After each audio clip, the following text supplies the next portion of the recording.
दोस्तों, tiger news में आपका स्वागत है।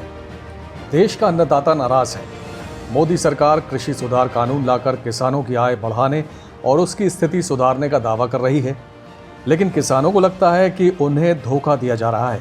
आज बात कृषि बिल की ही करेंगे। जरा गौर कीजिए, देश की आज़ादी से लेकर अब तक किसानों की आमदनी में 21 गुना की बढ़ोतरी हुई। इसी दौरान सरकारी कर्मचारियों की आय करीब 180 गुना बढ़ गई, टीचर की आय करीब 200 गुना बढ़ गई। सरकारें दावा करती रही हैं कि वो किसानों के हितैषी हैं, उनके कल्याण के लिए ढेर सारे कानून और नियम बनाए हैं, लेकिन आज़ादी के 70 साल बाद भी सैकड़ों किसान कर्ज के बोझ तले खुदकुशी कर रहे हैं। कोरोना काल में जब देश की जीडीपी -23 पर पहुंच गई तो उसे -28 तक गिरने से किसने बचाया? देश के अन्नदाता ने, जिसने 3.4% का योगदान देकर थोड़ी इज्जत बचाई।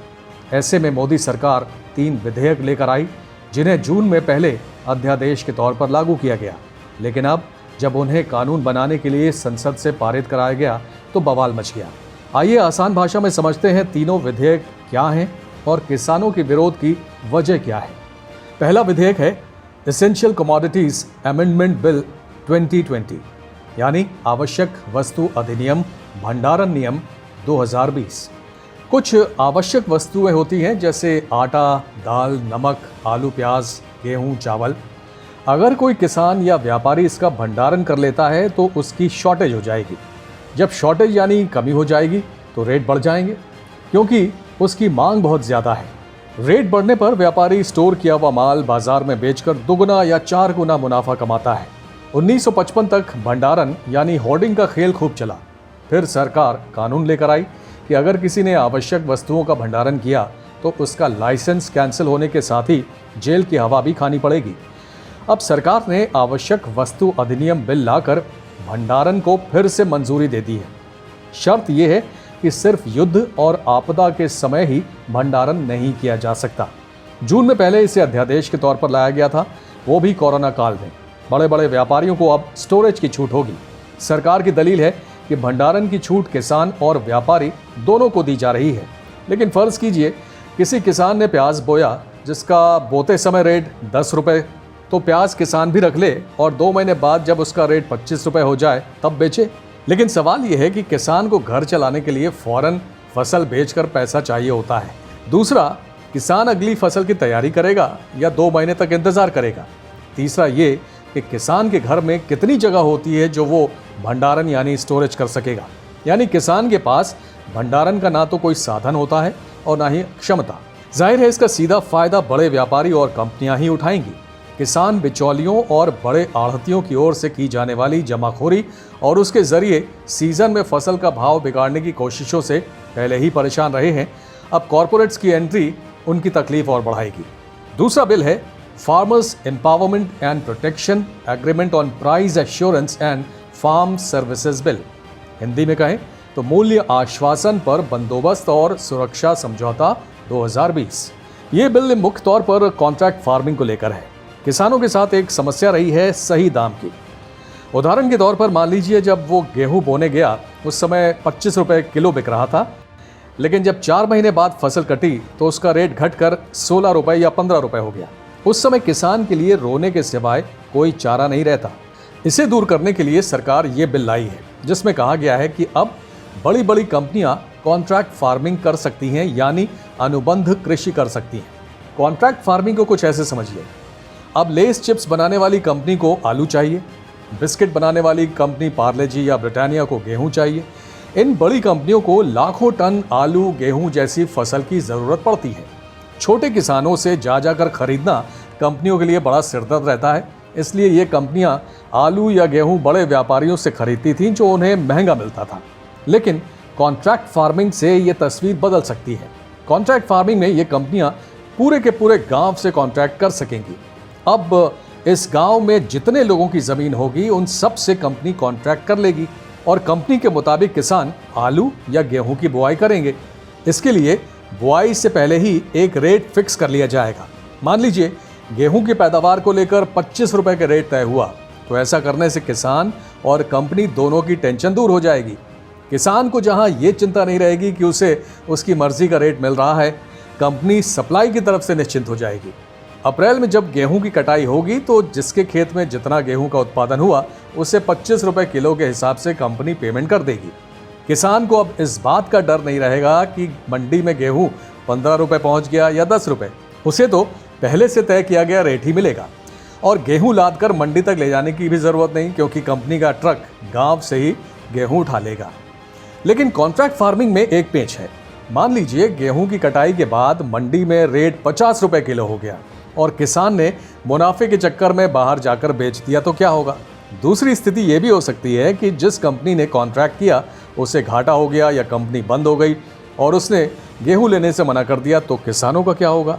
या फसल कटने पर कंपनी ने तय रेट देने से मना कर दिया और सस्ते में गेहूं बेचने का दबाव बनाया, तो किसान क्या करेगा? इससे बचने के लिए विधेयक में कहा गया है कि मंडी के अधिकारी के माध्यम से कॉन्ट्रैक्ट एग्रीमेंट होगा। इसमें गांव के मुखिया को एग्रीमेंट में शामिल नहीं करके सरकार ने भ्रष्टाचार को बढ़ावा देने और किसानों के शोषण का एक मौका दे दिया है। ग्राम प्रधान या मुखिया के माध्यम से कॉन्ट्रैक्ट होने पर किसानों का भला होता, क्योंकि 5 साल बाद ग्राम पंचायत के चुनाव में मुखिया को जनता के साथ किए गए अन्याय का जवाब देना होता, जबकि अधिकारी का गांव से ना तो कोई भावनात्मक जुड़ाव होगा और ना ही किसानों की भलाई से लेना देना। कंपनी का साथ देकर वो मोटी कमाई कर सकता है। इस लिहाज से सुरक्षा समझौता की बात बेमानी हो जाती है। किसानों को ये डर भी है कि अगर कंपनी ने इकरारनामे यानी कॉन्ट्रैक्ट का उल्लंघन किया तो वो अदालत में कैसे चुनौती देंगे? वहां किसान के लिए उस कंपनी के खिलाफ वकील खड़ा करने के पैसे कौन देगा? लेकिन सरकार का दावा है कि कॉन्ट्रैक्ट के नाम पर बड़ी कंपनियां किसानों का शोषण नहीं कर पाएंगी, बल्कि समझौते से किसानों को पहले से तय दाम मिलेगा। साथ ही किसान को उसके हितों के खिलाफ बांधा नहीं जा सकता। किसान उस समझौते से कभी भी हटने के लिए स्वतंत्र होगा और उससे कोई पेनल्टी नहीं ली जाएगी। ऐसा नहीं है कि भारत में कॉन्ट्रैक्ट फार्मिंग का कॉन्सेप्ट नया है। मनमोहन सिंह की सरकार में 2012 में ही कॉन्ट्रैक्ट फार्मिंग की शुरुआत हो गई थी। हालांकि वो छोटे पैमाने पर थी। अब कानून बनाकर मोदी सरकार ने इसका दायरा बहुत बढ़ा दिया है। तीसरा विधेयक है farmers produce trade and commerce promotion and facilitation bill 2020, कृषि उत्पादन व्यापार और वाणिज्य बिल 2020। इसी विधेयक पर सबसे ज्यादा बवाल मचा हुआ है। दरअसल अभी जो व्यवस्था है उसके तहत किसान अपनी फसल बेचने के लिए मंडी में लेकर जाता था, लेकिन इस विधेयक में प्रावधान किया गया है कि अब किसान चाहे तो मंडी के बाहर कहीं भी अपनी फसल बेच सकता है। एनएसएसओ के मुताबिक देश में होने वाली खेती का महज 6% मंडी में बिकता है। 94% फसल किसान मंडी के बाहर ही बेचता है। इस विधेयक से किसान अपनी फसल देश में कहीं भी बेच सकता है। उत्तर प्रदेश का किसान आंध्र प्रदेश में तो तमिलनाडु का जम्मू कश्मीर में बेच सकेगा। सरकार की दलील है कि इस विधेयक से बिचौलिए यानी आढ़ती खत्म हो जाएंगे और किसानों का मुनाफा बढ़ जाएगा। दरअसल आज़ादी के वक्त किसान काफी गरीब था और अपनी जरूरत के लिए साहूकार या गांव के महाजन से कर्ज लेता था, और जब कर्ज नहीं चुका पाता तो उसकी फसल कटने के समय साहूकार उस पर कब्जा कर लेता और किसान गरीब का गरीब और मजदूर बनकर ही रह जाता।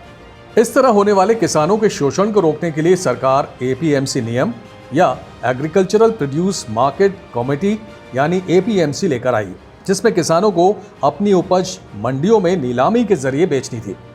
एपीएमसी को बिहार, उत्तर प्रदेश में बाजार समिति और पंजाब, हरियाणा जैसे राज्यों में मंडी बोला जाता है। इस मंडी में आढ़ती होते हैं जिन्हें बिचौलिया कहा जाता है। फसल कटने के साथ ही किसान उसे बेचना चाहता है ताकि उसे कैश मिल सके। इसके लिए वो मंडी में आढ़ती से संपर्क करता है। मंडी में कई आढ़ती होते हैं। जो आढ़ती किसान को सबसे ज्यादा दाम देता है उसे ही वो अपनी फसल बेच देता है। इस लिहाज से किसान के लिए ये फायदे का सौदा होता है। आढ़ती किसानों से खरीदी गई फसल को स्टोर करने के लिए गोदाम बनाता है और रिटेलर्स को बेचकर मुनाफा कमाता है। आढ़तियों की शिकायत है कि उन्होंने जो गोदाम बनाने से लेकर तमाम निवेश करने में जोखिम उठाया है, अब उसका क्या होगा? इसलिए आढ़तियों ने भी सरकार के खिलाफ मोर्चा खोल रखा है। केंद्र सरकार कह रही है कि मंडी सिस्टम जैसा है वैसा ही रहेगा। अनाज मंडियों की व्यवस्था को खत्म नहीं किया जा रहा, बल्कि किसानों को सरकार विकल्प देकर आज़ाद करने जा रही है। अब किसान अपनी फसल किसी को भी कहीं भी बेच सकते हैं। इससे वन नेशन वन मार्केट स्थापित होगा और बड़ी फूड प्रोसेसिंग कंपनियों के साथ पार्टनरशिप करके किसान ज़्यादा मुनाफा कमा सकेंगे। लेकिन किसान संगठन सवाल उठा रहे हैं कि उन्हें अपनी फसल देश में कहीं भी बेचने से पहले ही किसने रोका था। उनके मुताबिक फसल का सही मूल्य और लगातार बढ़ती लागत उस समय भी परेशानी थी और आज भी है। किसानों की सबसे बड़ी चिंता और डर है एमएसपी खत्म होने की, और इसी को लेकर किसान खासे नाराज हैं। एमएसपी यानी मिनिमम सपोर्ट प्राइस, या कहें न्यूनतम समर्थन मूल्य, जिसे 1966-67 से लागू किया गया। Commission of agricultural cost and price यानी CACP, या कहें कृषि लागत एवं मूल्य आयोग एमएसपी जारी करता है। एमएसपी फसल को बोने से पहले तय किया गया रेट है जिस पर सरकार किसानों से फसल खरीदती है। ये करीब 22 फसलों के लिए तय होता है। ये ठीक वैसा ही है जैसे कॉन्ट्रैक्ट फार्मिंग में कंपनियां फसल बोने से पहले रेट तय कर लेती हैं। किसानों का विरोध इस बात को लेकर है कि सरकार निजी कंपनियों को कॉन्ट्रैक्ट फार्मिंग के जरिए लाकर खुद एमएसपी देने से बचना चाहती है, जबकि पीएम मोदी से लेकर कृषि मंत्री नरेंद्र सिंह तोमर तक ने कहा है कि एमएसपी नहीं हटेगा। लेकिन किसान सरकार के आश्वासन से संतुष्ट नहीं है। दरअसल कॉन्ट्रैक्ट फार्मिंग में किसान को अपनी फसल बोने से पहले तय की गई कीमत पर ही उसे बेचना पड़ेगा। बाजार में उसकी फसल का रेट तय किए गए रेट से ज्यादा होने पर किसान उसे वहां नहीं बेच सकेगा, क्योंकि वो इकरारनामे यानी कॉन्ट्रैक्ट से बंधा है।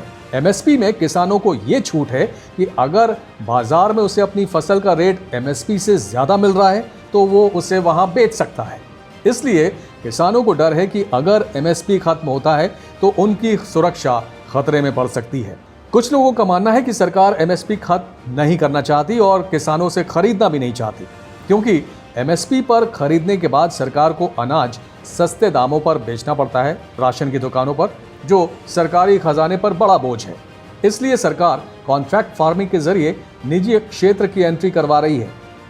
कुछ एक्सपर्ट्स की राय है कि सरकार को किसानों की अगर वाकई चिंता है तो एमएसपी की जगह मिनिमम रिटेल प्राइस यानी एमआरपी लेकर आए, यानी वो दाम जिसके नीचे कोई भी किसानों से वो फसल नहीं खरीद सकेगा, चाहे वो मंडी हो, आढ़ती हो या कंपनियां हो या फिर ओपन मार्केट में व्यापारी। इससे किसानों को अपनी उपज को लेकर सुरक्षा मिल सकेगी। वैसे भी एमएसपी से केवल 6% किसान ही कवर होते हैं। सरकार को अनाज भंडारण बढ़ाने के लिए जितनी व्यवस्था करनी चाहिए थी उसने नहीं की। फूड कॉरपोरेशन ऑफ इंडिया यानी FCI के पास गोदामों की भारी कमी है, और जो हैं भी वो पुराने ज़माने के हैं, जबकि आजकल नए और ज़्यादा सुरक्षित कंटेनर सिस्टम आ गए हैं। जाहिर है देश के किसानों को सभी सरकारों ने वोट बैंक के तौर पर ही देखा है और उनका इस्तेमाल किया है। उनकी माली हालत ठीक करने के लिए कदम नहीं उठाया गया है। Tiger news desk. दोस्तों, अगर आपको हमारा न्यूज़ कंटेंट पसंद आ रहा है तो अपने चैनल टाइगर न्यूज़ को लाइक, सब्सक्राइब और शेयर करें। साथ ही बेल आइकन ज़रूर दबाएं ताकि आपको ताज़ा तरीन खबरों और इन्फॉर्मेटिव जानकारियों से जुड़ा नोटिफिकेशन मिलता रहे। तो जुड़े रहिए टाइगर न्यूज़ के साथ। धन्यवाद।